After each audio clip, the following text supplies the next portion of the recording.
Accompanied by a wall of angry water, Junpei shot out of the room and into the opposing wall. Gasping to catch his breath, he looked around. He was in a narrow hallway. The water that had followed him out of the room was rapidly pouring out of the door. It flowed quickly down the hallway and slammed into the foot of the short flight of stairs. Just 5 steps, in fact. And at the top of this short staircase...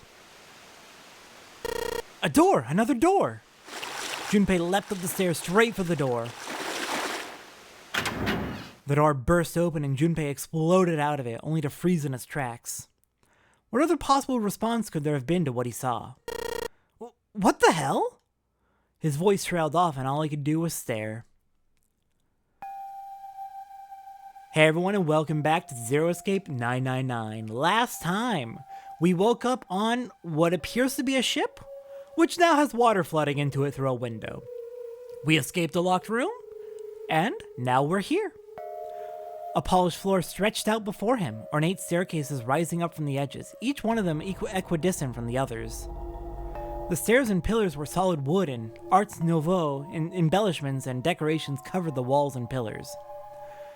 It looked like nothing so much as the entrance to a luxurious mansion from the early 1900s. Junpei couldn't help but wonder, was he really in a ship? It is really fancy to be a ship. Like, this is luxury. The water quickly filling the hallway behind him suggested that yes, he was.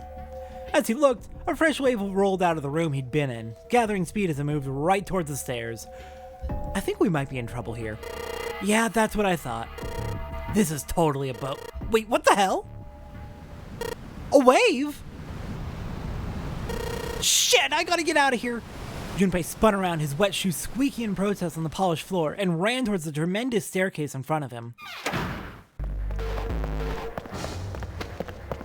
C deck. B deck. As he ran, he glanced quickly at the plates mounted on the wall, denoting the decks of the ship. How many decks does this ship have? This is massive. He took the stairs 2 at a time, not entirely sure where he would find himself. Just as he began to wonder where, in fact, the stairs did lead, Junpei saw another person out of the corner of his eye. He stopped short, nearly tripping over the next stair, and looked. It wasn't just one person he'd seen. On the landing to the left of the stairs, there were 4 people staring at him. And on the right side, 3 more. All told, there were 7 of them. It looked as though they had been on their way down the stairs. They'd stopped short when they saw Junpei, their eyes wide. He'd done the same, of course, and now they stood there staring at one another. Meanwhile, the water is rising right behind us. I think we should probably stop being shocked at another person, given 7 of you have already met each other, and we should probably get moving. Junpei didn't move, one foot placed awkwardly on the next step in the middle of a stride. Who were these people? The entire interaction lasted only a matter of seconds. Seconds is a lot in this life or death situation? Please? The woman spoke to Junpei and time began to move again. I guess there's another one of us now. The woman was dressed, Junpei thought, rather like a dancer. Her clothes covered very little and her prodigious jewelry little more. Hey, you, come on! Hurry! With no further ceremony, she ran straight past Junpei and towards the doors behind him. The sudden proximity of a woman with such striking assets left Junpei momentarily stunned. So yeah, the lead writer of this game is Uchikoshi. I love Uchikoshi's writing a lot. In addition to the Zero Escape series, he's also written the AI Nirvana Initiative, AI The Somnia Files series of games. The Nirvana Initiative coming out within a year of this Let's Play, actually. He's also written the anime Punchline, which I love a lot. Like, I cannot recommend that enough, though it is admittedly a bit of an ecchi series. Uchikoshi is infamously horny at all times. He's not shitty about it most of the time. He's mostly respectful about the way he's horny, but this woman is definitely an example of him being a little bit over the top. But the others wasted no time and quickly followed the strange woman. The first past Junpei was a young man with silver hair. He threw a quick glance in Junpei's direction as he ran, muttering, one of us, huh? Following him was an older man, his face calm and without fear. Soft wrinkles sprouted from his eyes, and he came close enough as he passed for Junpei to see wisps of gray in his hair. His composure and the shock of hair struck Junpei as rather like that of an elderly lion. Going up won't do you any good. There are 2 doors, but neither of them will open. The next to speak was a girl with pink hair and a high voice. Come on! Aren't you coming? You gotta hurry! This character, I was mistaken my first time through this game. I thought she was 14. She's 18. She's just small. I don't know why she's small. Her small hand was wrapped around the wrist of another man. His eyes were closed almost as though he were sleeping. His features were graceful, almost serene, and he was dressed rather elegantly for someone his age. Something about his posture seemed very refined, and Junpei couldn't help feeling he was noble and dignified somehow. He'd certainly never seen one, but this man seemed like what Junpei had always imagined a prince would be like. That's 9 of us then. All of the cards are in hand. What does all of the cards are in hand mean, he wondered. Junpei opened his mouth to ask what the other man had meant, but the girl with pink hair rushed past him and they were gone. He turned just in time to see 2 more people running toward him. One of them had hair like a bird's nest and looked as though a stiff breeze might topple him. And the other was a veritable mountain of a man. The scrawny one said nothing and scuttled past Junpei as though he were running from something. Hey, what the hell are you just standing there for? Didn't you hear him? I don't know if I'm going to be able to keep that voice up. I'm sorry. I'll try, but I'm not sure how long it'll last. The doors on A deck are no good. We gotta check the doors on B deck. Got it? Now go! Before he had a chance to respond, the man laid a massive hand on Junpei's shoulder. With no more effort than Junpei would have used to brush aside a fly, the man shoved him out of the way. Whoa! Thrown off balance by the man in recent events, it took Junpei a few steps to get his bearings. He finally regained his balance and looked up at what the other 7 had been running toward. There were 2 pairs of large iron doors set into the wall in front of him. They looked quite sturdy and each had handles jutting from them. Immediately, I'm noticing that they have numbers on them. The one on the right has a 4 and the one on the left has a 5. Written across the surface of each door in red paint was a number. The door on the right had a 4. And the door on the left had a 5. Wow, okay, rude. I just said that. They're the same. The guy Junpei had decided to call Silver was mumbling to himself. The room I woke up in had a number on the door just like that. You too, eh? With an arched eyebrow, the lion looked over at Silver. My cell was the same. A number upon the door. I opened it, ran down the hallway outside, and found myself in the rather grand room full of stairs, as I suspect did the rest of you. It was as though the floodgates had been opened. They all began to talk at once. Me too. I did too. Yeah, a door with a number on it. It soon became clear that each one of them had awoken in a room with a locked door and solved a puzzle to escape. They'd all ended up in the same room, almost as though they'd been guided there.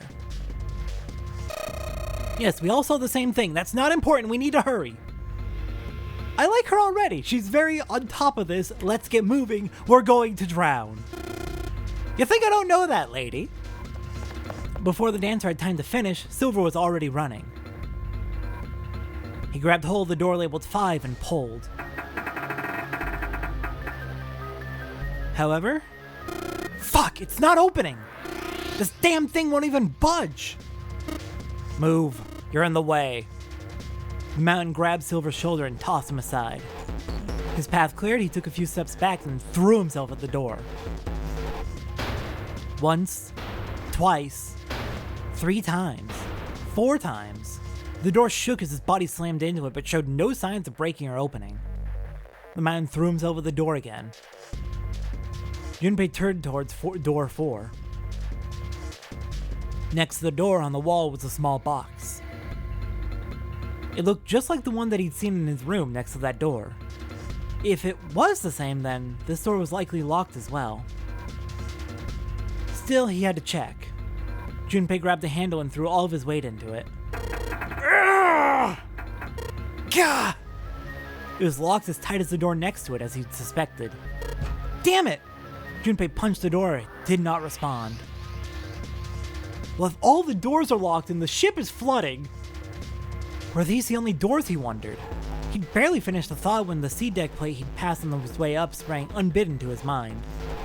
His body moved before he had time to think. Risky! The water's rising! So Junpei turned and ran back towards the stairs. He had scarcely taken a step when, at the top of the stairs, next to an ornate clock embedded in the wall, he saw a person. It was a girl. She looked to be the same age as Junpei. He froze, unable to look away from her face. He wasn't confounded by her beauty or something equally silly. No, there was another reason he couldn't take his eyes off the girl. Junpei had seen her somewhere before. He couldn't quite remember where, but he knew. He knew he'd met her before. The girl, too, stared at Junpei, similarly stunned. Her response suggested she'd seen him before as well. Without saying a word, Junpei walked slowly toward her. She didn't move. It was almost as though she was held in place by some sort of magic spell. As Junpei stepped onto her landing, the spell broke. No sooner had he set his foot down than the whole ship shook a second time. Ah! The quake caught the girl unprepared and she fell. Moving on instinct, Junpei leapt to catch her. Or so he thought. Oof! Her face was far closer than it should have been, mere inches from his own. He was flat on his back and she had landed squarely on top of him. The girl seemed as confused as he did, and her face suggested she still hadn't fully recovered from seeing him. For a moment that seemed to stretch for a very long time, they stared at one another. The ship stopped shaking. Everything was quiet. Water could be heard from the bottom of the ship, lapping faintly at the walls and ceilings, but eventually that faded as well. The silence was complete, a thick, muffling blanket. At last, the girl opened her mouth.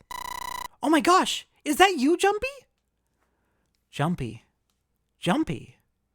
Her words echoed through Junpei's head, and suddenly his memory returned. Akane? Why hadn't he realized it before? The girl was Akane Kurashiki. She and Junpei had been friends in childhood. They'd gone to elementary school together for 6 years. But what was she doing on the ship? Her soft eyes were only inches away from his own. He could feel the warmth of her face. Feelings he'd thought long forgotten began to work their way to the surface. He could feel his face heating up. At that moment, a speaker crackled to life and a cold, eerie voice filled the room. Welcome aboard. I welcome you all from the bottom of my heart to this, my vessel. With the voice's invasion, the spell between Junpei and Akane was broken, and all hints of burgeoning romance instantly forgotten. This is not a romance story. They hurriedly untangled themselves from one another and struggled to their feet. Their 7 companions had heard the voice as well, and many of their faces had gone pale. They looked around frantically, desperate to locate the source of the voice. At last they found it. A speaker set in the ceiling. I am Zero, the captain of this ship. I am also the person who invited you here. The voice was harsh, obscured occasionally by the crackle of static. But Junpei recognized it. How could he have forgotten it? It was the same voice he had heard from the man in the gas mask. Hey, asshole, what the hell is this? Come on out of here. I want to get a look at you. What do you mean to do to us? I mean to have you participate in a game. Some of you, I know, are familiar with this game. The Nonary Game. It is a game where you will put your life on the line. Nonary Game? What the hell's that? The voice continued, implacable. The rules of the Nonary Game can be found upon your persons. They are simple rules. Read them. Nonary Game? Hey, there's something in my pocket. Check this out. Silver reached into his pocket and pulled out a small slip of paper. The rest of them reached into their own pockets and pulled out similar slips of paper. Junpei followed suit and dug into the pocket of his pants. He felt the telltale crumple of paper, slightly damp from his earlier ordeal. Hey, I got one too! then it would seem Zero has seen fit to grace each of us with a letter. Would you mind terribly reading it to us, young man? His request had been delivered to Junpei, who, after a short moment of surprise, did as he'd been asked. On this ship, you will find a handful of doors emblazoned with numbers. We call them the numbered doors. Great name! I love it! Better naming than I could do. The doors in front of you are a pair of the same. The key to opening these numbered doors are the numbered bracelets that each of you possess. Should you total the numbers on your numbered bracelets, and find that the digital root of the number is equal to the number of that door, the door will open. Only those who have opened the door may pass through. There are, however, limits. Only 3 to 5 people can pass through one numbered door. All those who enter must leave, and all who enter must contribute. Bracelet, Junpei figured, had to mean the bulky thing on his wrist. He glanced around. It looked like everyone else had one as well, and had come to much the same conclusion. The purpose of the game is simple. Leave the ship alive. It is hidden, but an exit can be found. Seek a way out.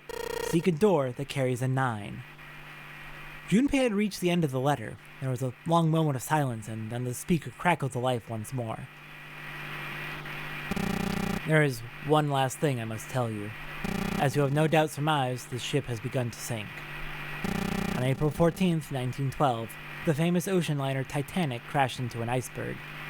After remaining afloat for 2 hours and 40 minutes, it sank beneath the waters of the North Atlantic. I'll give you more time. 9 hours. That is the time you will be given to make your escape. The voice finished, and the speaker went silent. The sound of a bell tolling echoed through the hall. It came from the dance hall adjacent to the stairwell. It took those assembled on the stairs mere moments to trace the sound to an antique clock embedded in the wall. 7, 8, 9. The sound of the 9th bell faded away. The 10th never came. That meant the time was 9 o'clock. Most likely 9 o'clock in the evening. When Junpei had peered out the window of his cell, he'd seen nothing but blackness. It had to be nighttime. If that was the case, then they would need to escape by 6 a.m. the following day. Now, it is time. Let our games begin. I wish you all the best of luck. The speaker went silent and did not speak again. Well, 9 hours. How can you guarantee that the ship won't sink for 9 hours? This has to be very specifically calculated to manage that. Silver yelled at the speaker with language coarse enough to embarrass a sailor, but the rest of Junpei's companions were silent, deep in thought. Junpei, too, was consumed by his thoughts. There was a great deal he didn't understand. Who was Zero? What was the Nonary Game? Why had he chosen to make them part of it? Was he a criminal who took delight in playing with his victims? Or did he have some other purpose? And why had Junpei been chosen as part of this insane game? Why had any of them been chosen? But one question was foremost on his mind. Akane. They hadn't seen one another since elementary school. Why had she appeared now? Coincidence? No, that seemed impossible. Yeah, it's extremely unlikely that if 9 random people are picked, 2 people who were childhood friends would be picked by coincidence. I guess if the victims are all from like the same area, that could make sense. But it'd still be incredibly unlikely. There had to be a reason. He didn't know what it might be, but there had to be a reason. Very well. The lion's voice seemed oddly loud in the silence. Standing around here won't do us any good. Best we get moving, don't you think? Get moving? Are you planning to open the numbered doors? Hey, wait! Don't tell me you're actually going to do what this Zero says! No, that's not what I mean. The lion shook his head, mildly annoyed. I'm saying let's find another way. After all, we haven't really examined this place yet. What? I mean, yeah, we have all been kind of panicking and in a rush.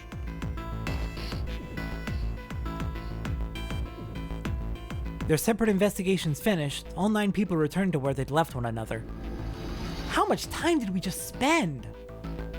That was like 20 minutes it looked like on the clock? The result of all their work was nothing. They were completely sealed in. Their hard work had not gone completely to waste, however. They had learned a number of things as they'd scoured the parts of the ship they could reach. It seemed that they were confined to decks A through C. Still, that's 3 floors! C deck was as far down as they would be able to go, however. The reason being, there's more than 3 floors to this ship! That D deck was completely submerged. Strangely, however, the water had risen no higher than D deck. The flow seemed to have been stopped somehow, as evidenced by the surface of the water on D deck, which was as smooth as glass. So that's how Zero was able to guarantee 9 hours then. Somehow, he was able to stop the water from flowing in. A bulkhead, maybe? The prince knelt down and gently drew his hand across it. Perhaps the Zero fellow has to use some sort of remote control to seal a watertight door lower down. He said that our time limit was 9 hours. In other words, this water won't rise for 9 hours. Then you're saying we won't sink till then? Well, that may be a little too optimistic. No point to wishful thinking. There were 3 metal doors on C deck. A single door stood off to the side with 2 more on the wall facing the central staircase. None of them had numbers or verification devices. They were, however, locked like the other doors. Dang it. No matter how much they pushed and shoved, the doors refused to move. The mountain and the lion threw themselves against them a few times, but to no avail. Damn, this Zero has got everything covered. Very thoroughly. This is well thought out. Just from what we've seen already. The door in the back had a keyhole. Just above it was a strange mark in the shape of a circle surrounding a dot. There were 2 other doors on C deck as well, but it was clear they were elevators, as each had a button next to it with an upside-down triangle. They tried pushing the button. No response. Apparently, there was no power running to the elevators. Dang it! They've got everything covered! To the left of the elevator doors was a card reader. The card reader also had a strange mark on it. It looked like a lowercase h with a dash drawn across the upper stem of the H. And if you know about, I want to say, astrology? You might actually start to recognize these symbols. Junpei stared at it for a while. This is a symbol of Saturn. It's an astrological symbol. Then the mark on the other door, I think that was a sun symbol. They had seen the same symbols on A deck. There was a door on either side of the stairs. The one on the left had a keyhole with a similar symbol engraved on it. This is an Earth symbol. The horizontal line symbolizes the equator, and the vertical one represents the prime meridian. Good to know, actually. I didn't know that. Junpei looked up at the ceiling. There was a great circle cut in it, but perhaps for a skylight or a glass dome, but it had been filled with a gargantuan metal plate. How much effort did this take for Zero to put this together? The metal looked very solid. Anything short of an explosive charge was unlikely to damage it. There were several windows along both sides of the ship, or at least there had been. They too were covered with metal plates. In other words,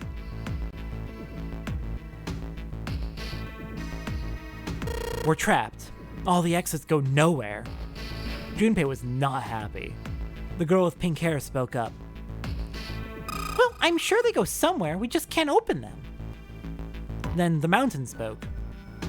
We don't know that. For all we know, they just open into walls or take us in circles. The prince did not agree. No, I'm sure they go somewhere, otherwise what point would there be? And we can open them. Well, 2 of them at least.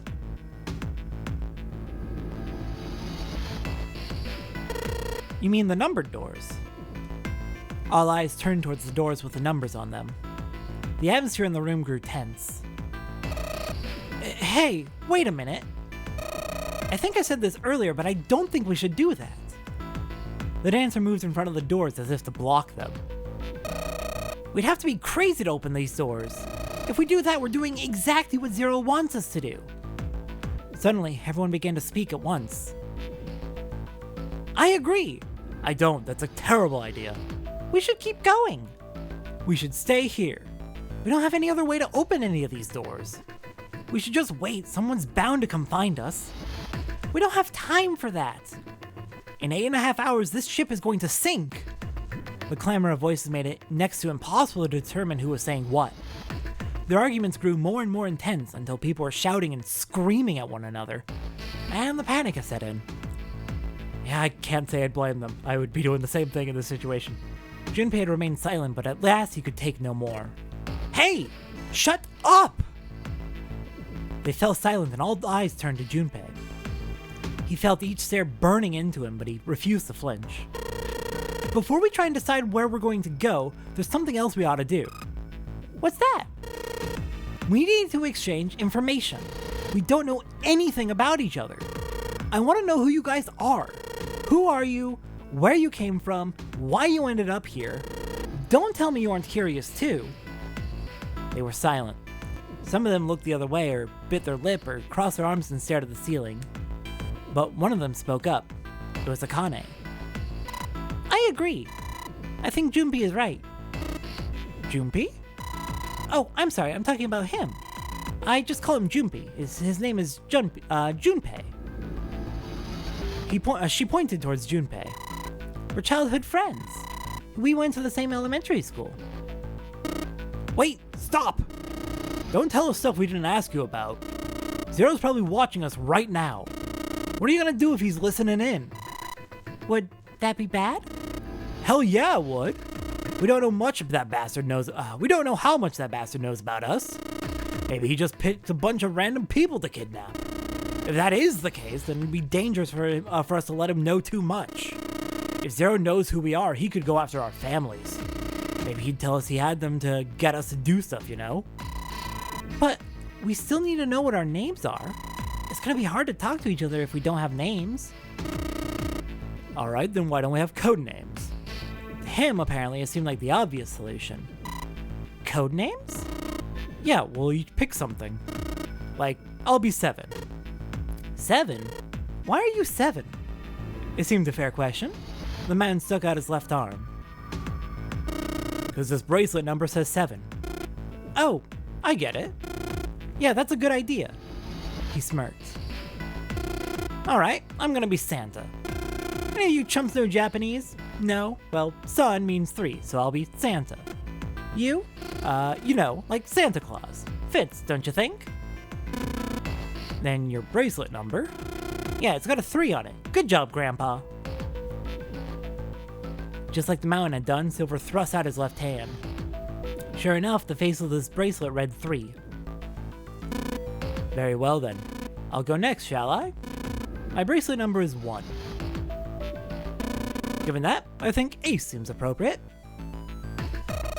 I'll be Lotus then. As I'm sure you all know, it has 8 petals. Which means, of course, that my bracelet number is 8. I would appreciate it if you would call me Snake. My bracelet number is 2. Since Ace has chosen cards, then I choose dice. Snake Eyes, clearly. Which is particularly relevant, given that I am blind. Blind? Really? He has had his eyes closed the whole time. He'd kept his eyes closed during their entire ordeal, which had suggested something strange, but to hear it said so casually. Junpei, have you, never met a disabled person in your life? It was something of a surprise. Everyone seemed a little nervous at the prince's proclamation, but no one seemed to know how to react to it. You don't need to react! He's just blind! Come on! There was one person, however, who didn't seem to be surprised in the least. The girl with pink hair. I want to be Clover. You know, like a 4-leaf clover. Good luck, right? Looking almost bored, she held out her left hand. The face of her bracelet showed the number 4. They'd come around to Junpei. He held out his bracelet. Alright, my number's 5, so my codename is gonna be... Well, I have one. It's not like there's any point to it now. The dancer cut him off in mid-sentence. I mean, we all know your name already. You're Junpei. Oh. They all nodded. Akane stepped forward nervously. Then you should all call me by my name too. Because, I mean, it doesn't seem fair to Junpei? You're thinking it's not cool for you to hide your name after you told us his. Akane fidgeted awkwardly. I mean, it's very kind of you to come forward with your name. It's definitely very kind, but it's not like you did it maliciously. Junpei decided he had to do something. What's your bracelet number? It's 6. She hesitated for a moment, then held out her left hand. As she claimed, the bracelet's face showed a 6. Junpei looked at it for a moment and thought. Alright then, why don't we call you June? June? Yeah, you know, it's the 6th month of the year. So, you're June. Junpei? Akane kneaded her hands and looked up at Junpei, uncertain. He smiled back at her reassuringly. Are you good with that? She thought about it for a few more minutes and then seemed to come to a decision and gave Junpei a small nod. Their names decided, Junpei ran over them quickly in his head. 1 was Ace, 2 was Snake, 3 was Santa, 4 was Clover, 5 was Junpei's number, Akane was 6, and Junpei had given her the codename of June, 7 was 7, and 8 was Lotus. But there's still 1 left. That meant that 8 of them, including Junpei, had revealed their bracelet numbers. But there was still 1 person left. He was a man with glasses and hair like a bird's nest. He hadn't said anything since they'd met on the stairs, and he didn't look like the sort of person who was inclined to conversation. He's definitely very skittish from what we've seen so far. He just ran right past us. He looks nervous. His skin was pale, his breathing was heavy, and he was soaked with nervous sweat. His behavior seemed very suspicious, or perhaps simply emotionally unstable. Okay, to be fair, who wouldn't be in this situation? It was difficult to tell. Whatever the case, it seemed clear that he had only a fingertip's worth of grip on his sanity. The girl with pink hair, Clover, walked up to him slowly. She put her hands on her hips and eyed him suspiciously. What number are you? He didn't answer. His bloodshot eyes twitched from person to person and his breath came in hot pants. Hey, I'm talking to you! The man licked his dry lips with a shaking tongue and spoke with a voice like old paper. Isn't it obvious? There are 9 people here, and you know who numbers 1 through 8 are? I'm the only one left. So, you're 9? Yeah. He extended a trembling arm. The bracelet did indeed say 9. Clover looked at it contemptuously. What's your code name? Code name? Got it. Sorry, I've not really done voice work before, so I'm getting them a little bit confused. I'm trying my best. Bear with me. What do you want us to call you? We all made up names. You should too. I don't need one. Why not? Because I'm not gonna stay here. With you. He took a shuddering breath and exhaled. Clover looked at him with something very like disgust. You got some sort of plan? I do. Yeah? What's that? You sure you wanna know? Yeah? Alright, let me show you. I'm gonna do this. Aye! Oh god! By the time they had realized what he was doing, it was too late to stop him. The man's body moved like a snake's. Dude, get your hands off her. What the hell are you doing? In the blink of an eye, he had slid around behind her and wrapped his arm around her waist. Hey, what the hell do you think you're doing? Silver, Santa, leapt forward toward Clover and the 9th man. He was halfway there when... Stay back! Suddenly, the man's hand dove into his pocket. Oh god. Oh god! Oh fuck! Clover, stay as calm as you reasonably can. It came back out with a knife. A pocket knife. He held it to Clover's pale, quivering neck. If you get any closer, I'll cut her open. Santa skidded to a halt. He snarled at the scrawny man with a knife and gritted his teeth. Yes, that's right. The man's smile was neither friendly nor reassuring. Sweat poured down his neck, soaking the collar of his shirt. Okay, dude, I don't know what plan you think you have, but it's not gonna help. I get you're panicked. I would be too. It's reasonable to be panicked and terrified here. We're on a sinking ship that will kill everyone in 9 hours. But what the hell is threatening a child? Again, I thought she was 14 my first time through the game. No, she's 18. But what's threatening a teenager gonna do for you? Clover, are you alright?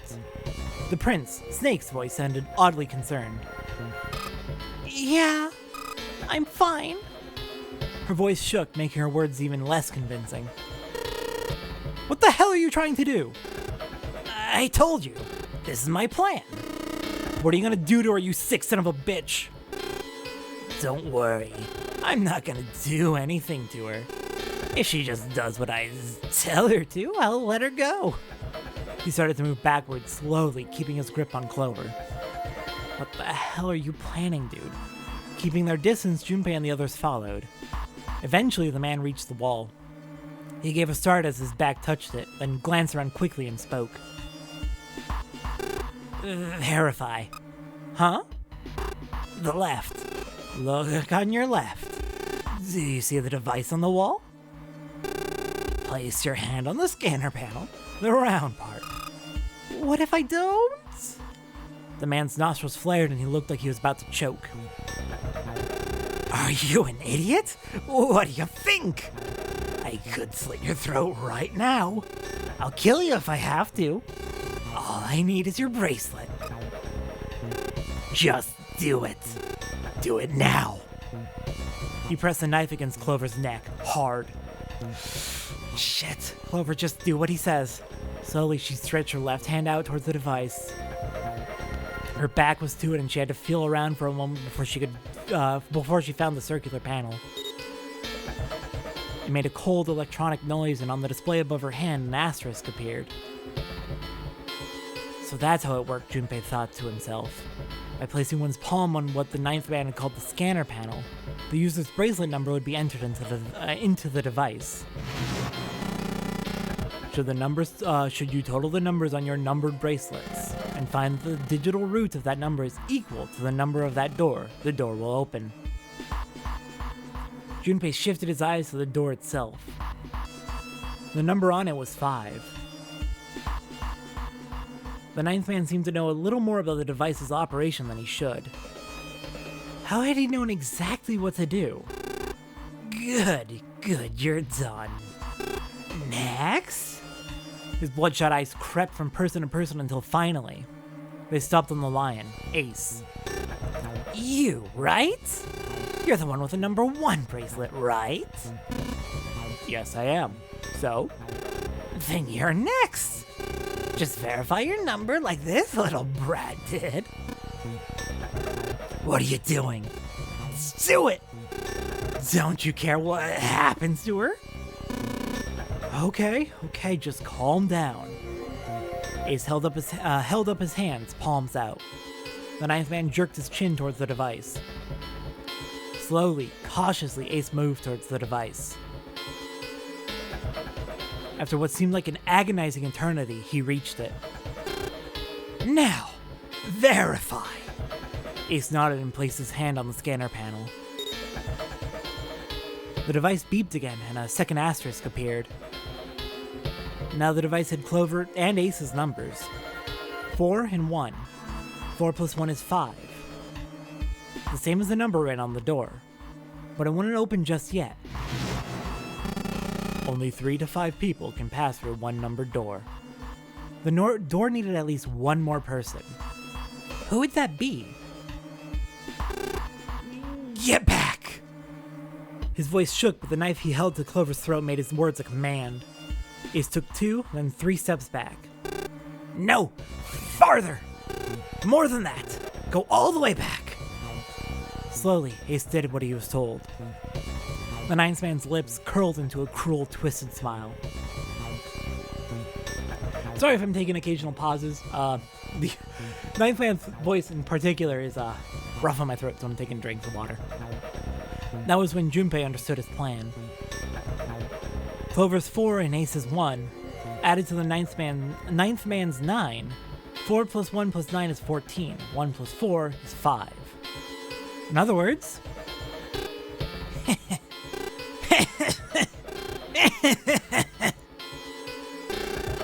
Thank God you are all so cooperative. Now I can get out of this nightmare. He pressed his own hand against the scanner panel. A third asterisk appeared on the screen. He dropped his hand to the lever and on the side of the device and pulled.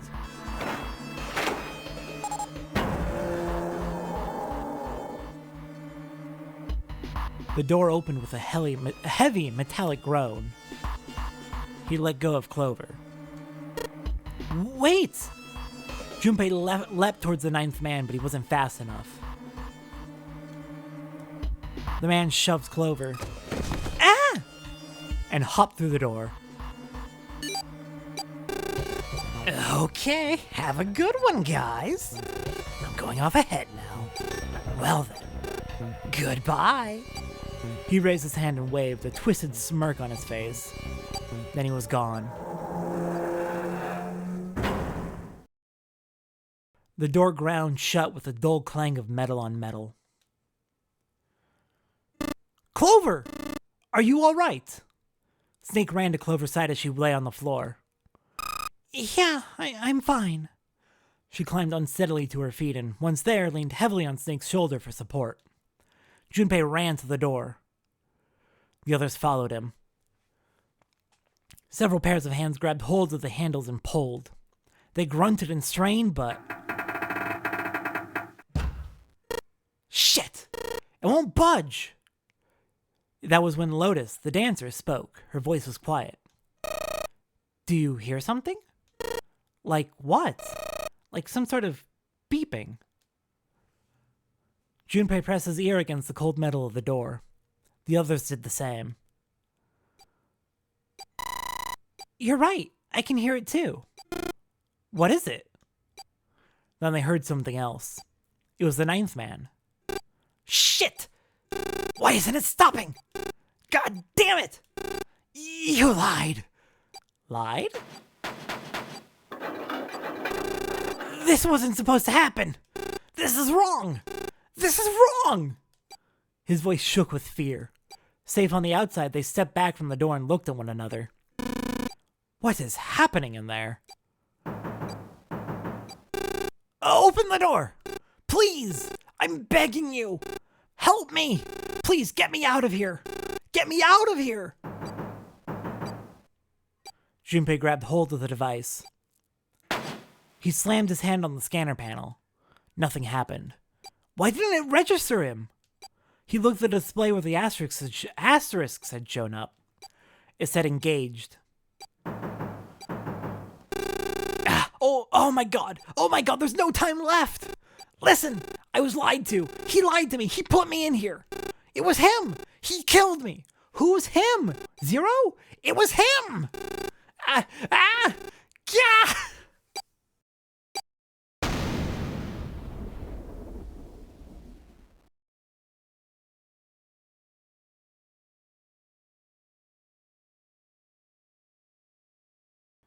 The explosion rocked the room.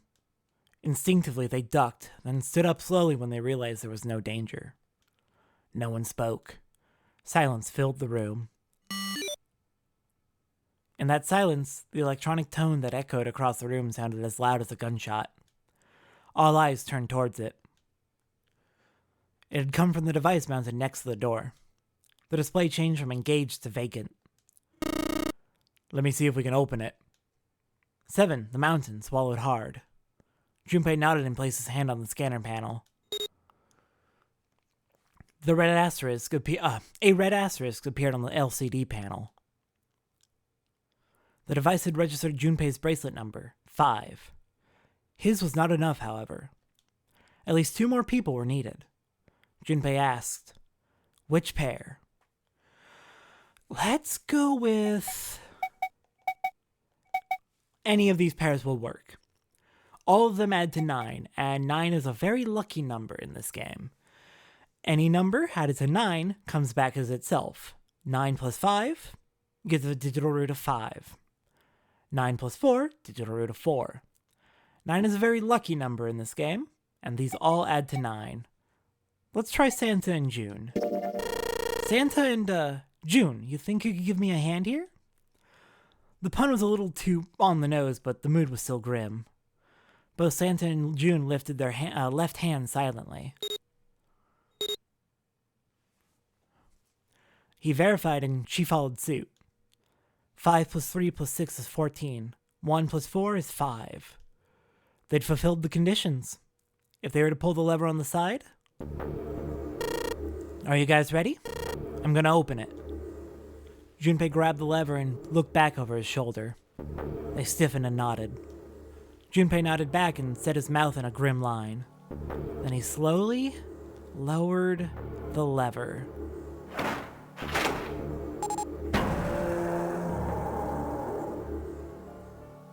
There was a metallic groan and the door slid open. A breath of air drifted out of it, carrying a stench that nearly made them gag. Junpei grimaced and put a hand over his mouth. Oh my god! Good god! Lotus and Ace shuddered. Seven grunted. Whoa, that's pretty bad. Even Santa's voice shook. He blew up! It appeared that Santa was right. The hallway on the other side of the door was splattered with chunks of torn flesh and dark red blood. Ah! The shriek echoed across the room. It had come from June. Then her strength left her and she dropped. As Junpei turned to catch her, the door groaned shut.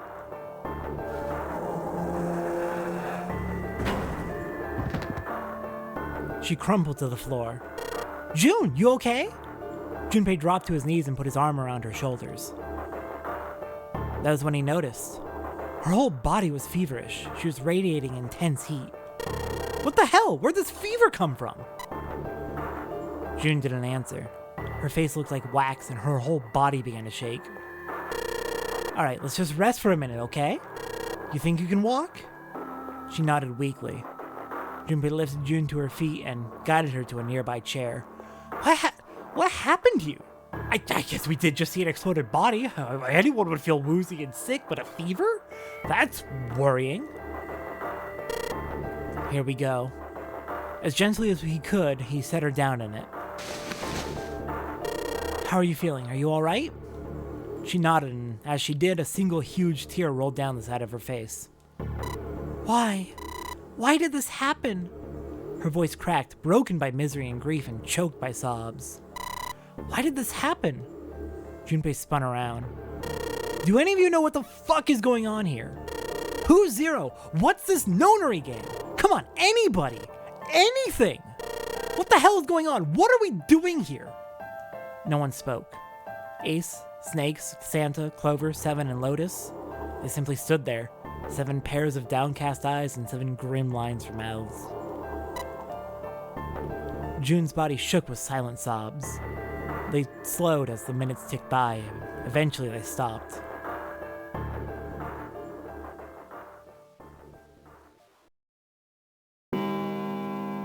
Then suddenly, in the cold, heavy silence that had enveloped them like a thick fog, a bell began to ring. And I think that's where we're going to leave it. This was a bit of a long one. I hope not to have every episode be extremely long like this. But given it is a visual novel, that could very well end up happening. Things are off to an explosive start, you could say. About the time. So, next time on Zero Escape 999, we've met our crew of 9, now 8. One is dead, and we need to find a way off this ship before 9 hours are up, and we all drown. Given that the bell just chimed, I'd say we're down to 8 hours left. I'll see everyone next time for more Zero Escape 999.